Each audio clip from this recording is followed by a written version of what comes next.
Alright everyone, there's a ton of new Chaos Theory dinosaurs, so let's start off with the Becklespinax called Brunette.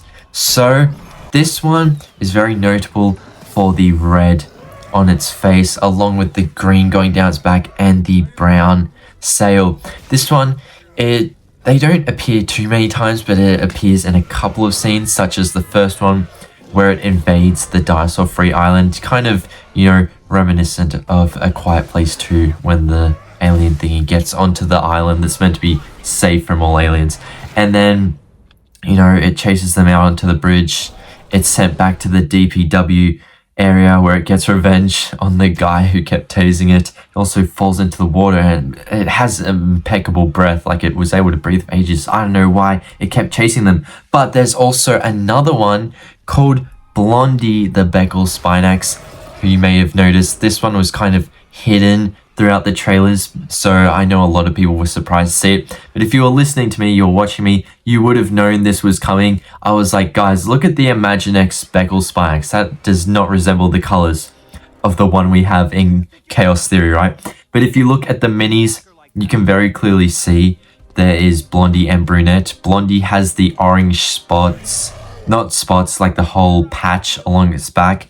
But then if you look at it in a different lighting, it kind of is like that Imaginext one where it is actually blonde and has that kind of sandy coloring to it. So it is interesting. This one doesn't appear too much. It appears, you know, in the opening episode that Becklespinax appears in near the end of it, and then in the DPW area where it's kind of, you know, tranked. But anyway, Suchomimus, this one, it's not in it for too long. It's more of a cameo appearance, but I would say we get some decent scenes out of it. It's not just a one and done like we saw in the trailer, right? We only saw it once in the trailer.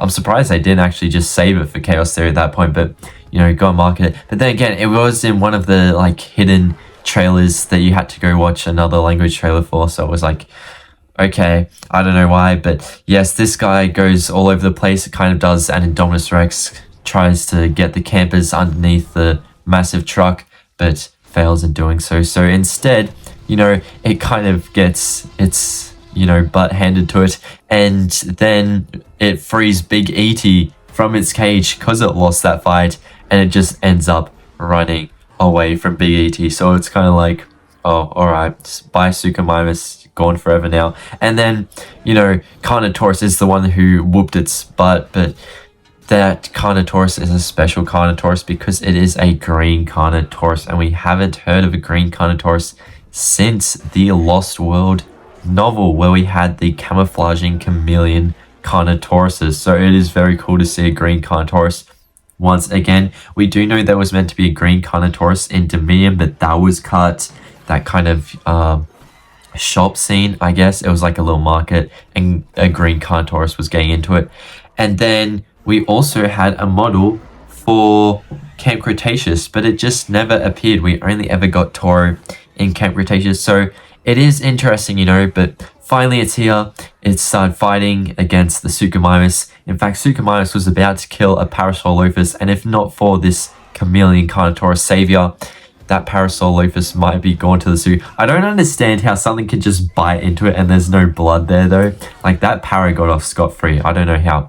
But herbivores, on the topic of that, Pachyrhinosaurus was in this show much, but, you know, enough that, not enough that dairy gets shipped off in that ship, and of course the campers go with it, so they don't know it's there, but I guess they're going to watch Smoothie hatch and Bumpy won't. How crazy is that? But on that ship, what is on that ship?